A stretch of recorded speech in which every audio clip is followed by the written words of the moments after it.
welcome all. And on behalf of the Global Council of Dasra, very warm welcome to this annual event, the Dasra Indian Philanthropy Forum, that's held annually. And now, this is a finale event after the much expanded Dasra Philanthropy Week. So, my father is celebrating his 95th year, or his 95th birthday today. So I was thinking about him, so I thought I'd start with him. He is in very good physical and mental health, and he leads an active life. He's lived through, as you can imagine, through some tremendous political events, historic events, and disruptive changes over the last 90 years at a pace never seen before. But as a doctor and as a former civil servant here in India, he's acutely aware that his longevity is a privilege and made possible because he was on the right side of the inequality divide. So 2 years ago, at 93, he attended a full-day session of a Dasra Philanthropy Forum, which has really changed my conversation with him and has made him very self-aware of the world around him in a very different way.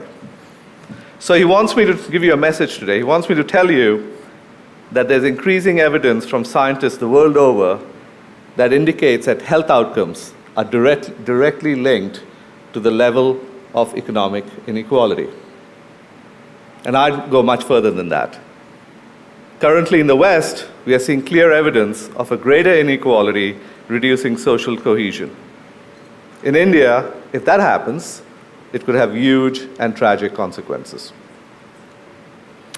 Reducing inequality and poverty through inclusive growth is the only way for India to go forward. And there are social issues preventing this from happening as the country grows.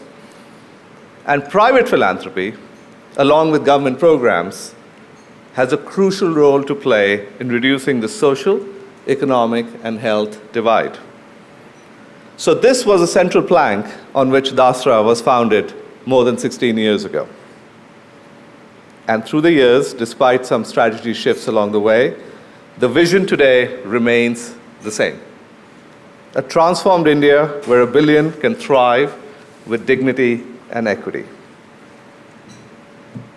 And to do so, Dasra has an unrelenting mission: drive collaborative action to accelerate social change.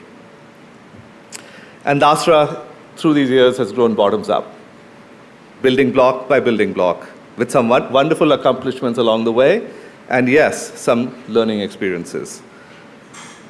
And they've applied both those things to where Dasra is today, with the clarity of mission, purposeful ability to execute, a deep understanding of what works and what doesn't, including working with government programs, a talented and dedicated staff, a great spirit, the confidence to experiment and take some risks, very well respected by the social enterprises, by philanthropists, by foundations, and also in academia.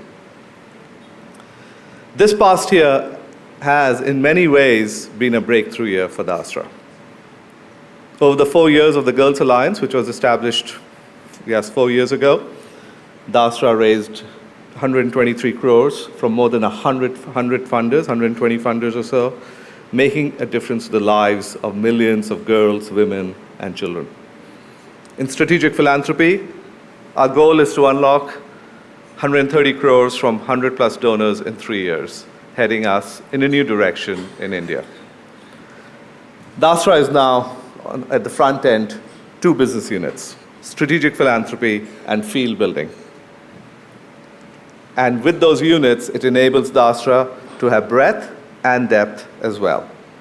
And all of this is made possible in this past year by the merger with Give India, the commitment of the Gates Foundation, and the launch of the Adolescent Collaborative announced yesterday, which funded 30 or 35 million, which pre-funded this initiative. And of course, it's due to all our partners. There are so many.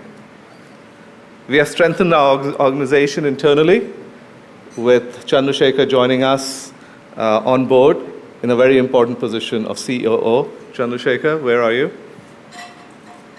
There he is. So please welcome him through the day.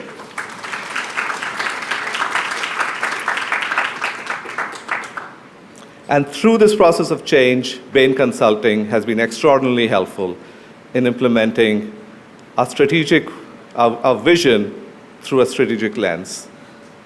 And they've also helped a lot with implementation as they continue to do so.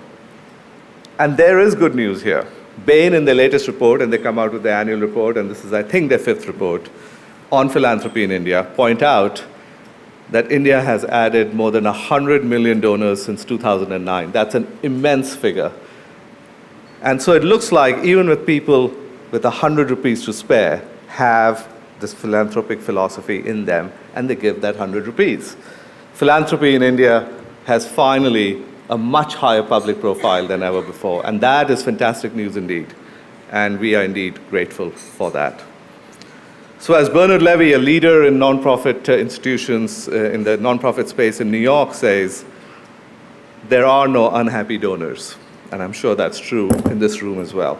They sleep better at night, they live longer, and they live happier lives for having a social conscience. So before we get going with the day, with the long agenda that we have and the very interesting agenda that we have, I'd like to acknowledge some partners who are present here in this room today, and with whom we hope to achieve our shared vision.